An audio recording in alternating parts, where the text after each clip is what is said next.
আমি এখন যে অঙ্কটা করব সেটা প্রায় পরীক্ষায় আসে। কোনো গুণোত্তর ধারার চতুর্থতম পদ 1/3 এবং দশম পদ 1/18 হলে ধারাটি নির্ণয় করো। তাহলে এইসব অঙ্কের ক্ষেত্রে আমরা প্রথমে গুণোত্তরের সূত্রটা আমরা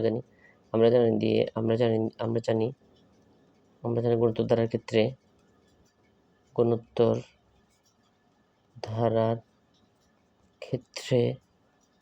ক্ষেত্রে n-তম পদের সূত্র হচ্ছে r⁻n-1। সুতরাং এখানে চতুর্থতম পদ এবং দশম পদ, তাহলে চতুর্থতম পদ কি হবে?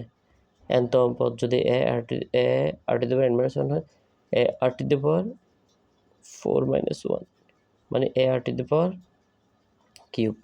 সুতরাং দশমতম পদ ইকুয়াল টু ar⁻10-1 সমান ar⁻9।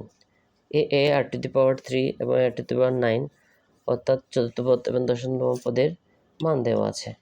তো শর্ত মতে দিয়ে আমরা মানগুলো লিখতে পারি। শর্ত মতে ar⁻³ ইকুয়াল টু কত? 1/3। এটা আমরা 1 নম্বর দিয়ে রাখবো।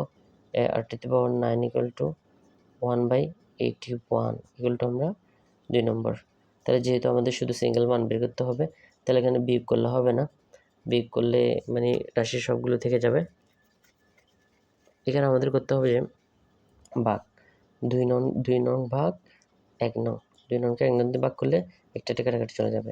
তাই ar⁻9 আর ar⁻³ যেহেতু 2 নং উপরে আর এদিকে 1/81 উপরে 1/3 নিচে চলে গেছে একটা।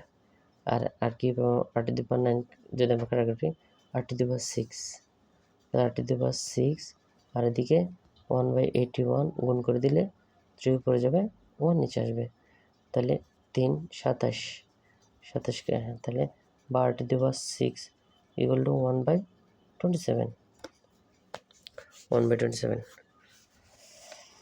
তাহলে আমরা যদি 27কে করি 3 নং 27, তাহলে ভাঙাটা একটু সবাই খেয়াল করো।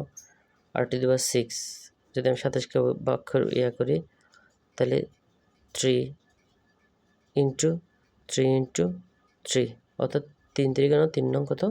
27। তাহলে আমাদের 6 আনতে হবে। 6 এখানে আছে 3³ তাহলে 6 আনতে হলে প্রত্যেকটা থেকে দিতে হবে, রুট দিতে হবে। তাহলে আমরা কি করব? √3 স্কয়ার দিতে পারি 2টা, আবার √3 স্কয়ার দিতে পারি 4টা, √3 স্কয়ার দিতে পারি 6টা হয়ে গেল।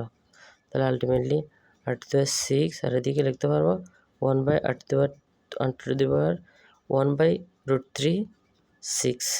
তাহলে ওর দিকে 6 চলে গেলে আর এর মান হচ্ছে যে ওই দিকে 6 চলে যাবে, আর এর মান 1/√3।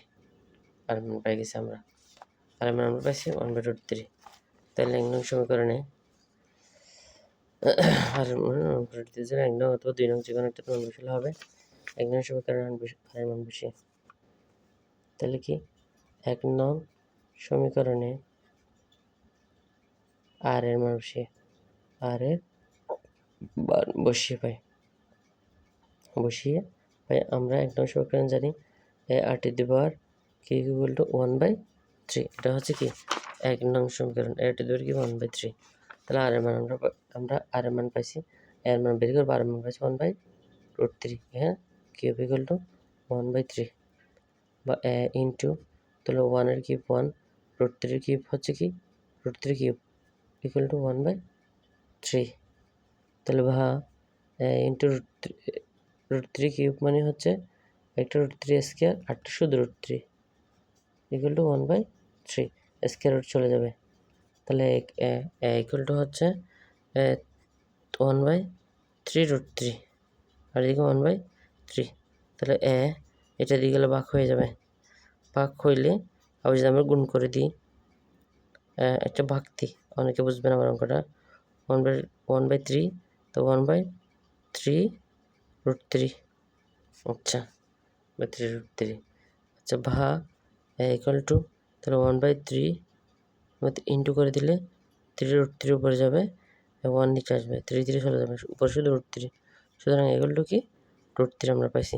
তাহলে সুতরাং এখন আমরা এবং আর মান পেয়ে গেছি। তাহলে গুণোত্তর ধারাটি ধারাটি আমরা জানি, ধারাটি হচ্ছে এ প্লাস এ আর প্লাস এ আর স্কোয়ার প্লাস এ আর কিউব, এভাবে যেতে থাকবে আর কি, প্লাস দিয়ে যেতে থাকবে। তার মান বসে দেবে, এর মান আমরা পাইছি √3। তারপর এখানে √3 ইন্টু আর এর মান 1/√3, আর এর মান 1/√3। তারপর এর মান পাইছি √3, তাহলে আর এর মান 1/√3 স্কোয়ার প্লাস আবার এখানে এর মান √3, এখানে 1/√3 হচ্ছে কিউব। তাহলে এখানে √3 ঠিক থাকবে, এখানে √3 দিয়ে চলে গেলে 1, এখানে √3 স্কোয়ার আর একটা √3 থাকে, সেজন্য 1/√3, আর এখানে √3 কেটে দিয়ে কাটলে √3 স্কোয়ার প্লাস 1/3 স্কোয়ার। এটাই হচ্ছে গুণোত্তর দ্বারা। তাহলে এভাবে আমরা যে কোনো অঙ্ক আসলে চতুর্থতম পদ, দশম পদ যা বলে না কেন 1-2 নং সমীকরণ ধরবো, সে 1-2 নং সমীকরণ ভাগ করে আর এর মান এবং এর মান পাবো। তবে আমাদের এই গুণোত্তর দ্বারা সূত্রে বসায় দিয়ে আমরা অঙ্কটা কমপ্লিট করবো। মানে এরকম পরীক্ষায়, প্রায় পরীক্ষায়, অর্থাৎ সমান্তরাল গুণোত্তর দ্বারার ক্ষেত্রে এই অঙ্কটা প্রায় পরীক্ষায় আসে। ধন্যবাদ। আসসালামু আলাইকুম।